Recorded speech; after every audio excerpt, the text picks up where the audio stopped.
మనము ఈరోజు 30 జనవరి 2025న market complete అయిపోయిన తర్వాత 31/1/2025కు సంబంధించి మార్కెట్ విశ్లేషణ అయితే చేస్తున్నాము. ఈరోజు నిన్న యాక్చువల్గా 29న మనం మాట్లాడుకున్నది ఏమిటంటే మార్కెట్ అనేది ఇక్కడి నుంచి ఇలా వచ్చేసి తర్వాత అప్ సైడ్ వెళ్తుందని మనం మాట్లాడుకున్నాం. కానీ ఇది ఏం చేసింది, డైరెక్ట్గా అప్ సైడ్ వెళ్ళింది. So it is wrong. Up side వెళ్ళడం, మళ్ళీ డౌన్ సైడ్ రావడం, మళ్ళీ అప్ సైడ్ వెళ్ళడం అనేది రాంగ్. యాక్చువల్లీ ఈ బాక్స్లోకి రాకూడదు మార్కెట్. సో ఎక్కడ ఉండాలి, ఈ బాక్స్లో ఉండాలి మార్కెట్. సో ఈ బాక్స్లో లేదు అంటే దీని అర్థం ఏమిటంటే మనము ట్రేడింగ్ వైపు వెళ్ళకపోవడం అనేది బెస్ట్. ఎందుకు అంటే కనుక ఇక్కడ చూడండి, మనకు మార్కెట్ని కనుక మనం గమనించినట్లయితే కనుక మార్కెట్ ఈ బాక్స్లో వచ్చేసి చాలా గజిబిజిగా ఉండిపోయింది. సో టోటల్గా ఈ బాక్స్ కనుక మీరు చూసుకున్నట్లయితే మార్కెట్ ఏమీ లేదు. సో అంతా కూడా కన్సల్టేషన్లోనే ఉండిపోయింది. సో దాని తర్వాత మార్కెట్ ఏం చేసింది, సో ఇక్కడ వరకు వచ్చింది. ఇక్కడ వరకు వచ్చిన తర్వాత మళ్ళీ అప్సైడ్ తీసుకుంది. కానీ నేను ఇక్కడ వరకు వచ్చిన తర్వాత మళ్ళీ ఇక్కడ ఏమైనా టచ్ చేస్తుందేమో వెయిట్ చేశాను, ట్రేడ్ చేయలేదు, వెయిట్ చేశాను. ఎందుకంటే కనుక మన ఏదైతే మనము నమ్మిన సిద్ధాంతం ప్రకారం మాత్రమే ఉండాలి. సో ఇది మళ్ళీ అయినా సరే తర్వాత అయినా సరే ఇది డౌన్ సైడ్ రావాలి. సో డౌన్ సైడ్ వచ్చిన తర్వాతనే ఇది అనేది అప్ సైడ్ వెళ్తుంది. ఇది నేను అనుసరిస్తున్న సిద్ధాంతం. ఒకవేళ ఇన్ కేస్ ఇక్కడ ఇది ఫెయిల్ అయిపోయింది అనుకోండి, రేపు ఏర్పడే క్యాండిల్ మీద ఆధారపడి ఉంటుంది. కానీ ప్రస్తుతానికైతే మాత్రం ఇందులో ట్రేడింగ్ అయితే చేయకపోవడం అనేది బెస్ట్ అని నా యొక్క అభిప్రాయం.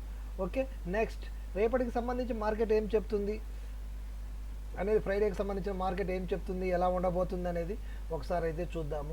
సో మనకు యాక్చువల్గా 3 క్యాండిల్ స్టిక్ ప్యాటర్న్ అనేది ఎక్కడైనా ఇచ్చిందా, సో ఇక్కడైతే 3 క్యాండిల్ స్టిక్ ప్యాటర్న్ అయితే కనిపిస్తుంది. సో ఈ 3 క్యాండిల్ స్టిక్ ప్యాటర్న్ ప్రకారంగా అప్ డౌన్ రెండూ ఉన్నాయి. సో అప్ డౌన్ రెండూ ఉన్నాయి. సో ఇది క్రాస్ అయిపోయిన తర్వాత డౌన్ వచ్చేసింది, మళ్ళీ కొంచెం కూడా అప్ సైడ్ వెళ్ళింది. ఇది కొంచెమే అప్ సైడ్ వెళ్ళింది. ఎందుకంటే దీని స్ట్రెంత్ కూడా మీరు చూసినట్లయితే కనుక చాలా తక్కువ ఉంది స్ట్రెంత్.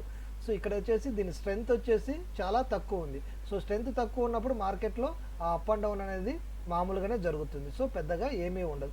యాక్చువల్గా నేను ఇక్కడ వరకు వస్తుందేమో అని ఎక్స్పెక్ట్ చేశాను మార్కెట్, కానీ ఈ అయితే కాదు, ఉదయం నుంచి అదే వెయిట్ చేస్తున్నాను కానీ రాలేదు. కాబట్టి నేను ఈరోజు ట్రేడ్ అనేది చేయలేదు. సో నెక్స్ట్ విషయం ఏంటిది ఇక్కడ, సో ఇక్కడ మనకి ఎక్కడైనా 3 క్యాండిల్ స్టిక్ ప్యాటర్న్, ఇక్కడ 3 క్యాండిల్ స్టిక్ ప్యాటర్న్ ఉంది, కానీ మళ్ళీ కంటిన్యూషన్ ఉంది, మళ్ళీ కంటిన్యూషన్ ఉంది. సో ఇవన్నీ కూడా మనకు వర్క్ చేయవు.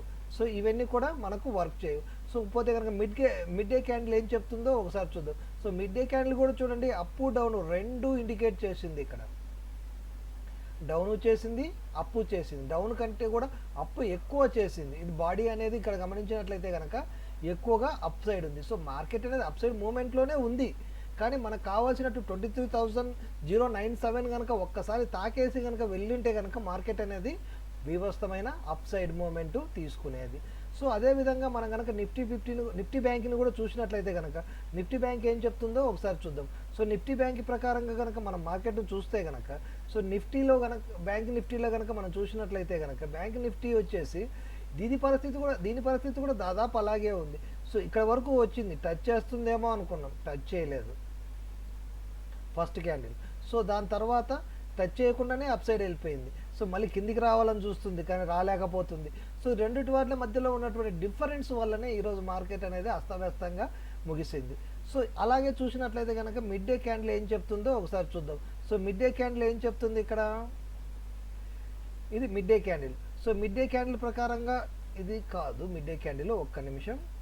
మిడ్ డే క్యాండిల్ వచ్చేసి ఇవి రెండు. సో ఈ మిడ్ డే క్యాండిల్ ఏం చెప్తుంది, ఇది కూడా అంతే, డౌన్ తక్కువ అప్ ఎక్కువ. సో అప్ డౌన్ల మధ్యనే మార్కెట్ అనేది మొత్తము కూడా ఈరోజు కన్సల్టేషన్తోనే మొత్తం మన ఉన్నటువంటి ప్రైజులు మొత్తాన్ని కూడా జీరో చేసేసింది. దేన్ని, నిఫ్టీని. సో నిఫ్టీ ఈరోజు ఎక్స్పైరీ కాబట్టి ఆ విధంగా ప్రవర్తించింది. సరే, మరి రేపు ఏమి జరగబోతుంది మార్కెట్ అనేది ఒకసారి కనుక మనం చూసినట్లయితే కనుక రేపటికి సంబంధించినటువంటి విశేషాలు ఏమిటంటే, ఇక్కడ చూడండి ఒకసారి, మనకి ఎటువంటి సిగ్నల్ లేదు, డౌన్ సైడ్ వచ్చింది, అప్ సైడ్ వచ్చింది. మనకు నిన్నటి సిగ్నలే ఇంకా కంటిన్యూషన్లోనే ఉంది. సో నిన్నటి సిగ్నల్ ప్రకారంగా మార్కెట్ ఏం జరగాలి, ఈ పాయింట్కు మార్కెట్ 23,097కి మార్కెట్ రావాలి.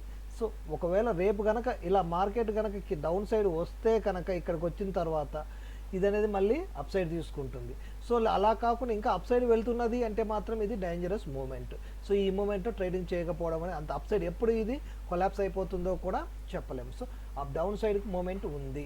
సో ఆ విధంగా చూసుకున్నట్లయితే కనుక ఈరోజు ఎలా ఉంటుందో అనేది, రేపు ఎలా ఉంటుంది అనేది మనం కొంచెం ఇబ్బందికరమైనటువంటి కన్ఫ్యూజన్లో అయితే మార్కెట్ పెట్టేసింది.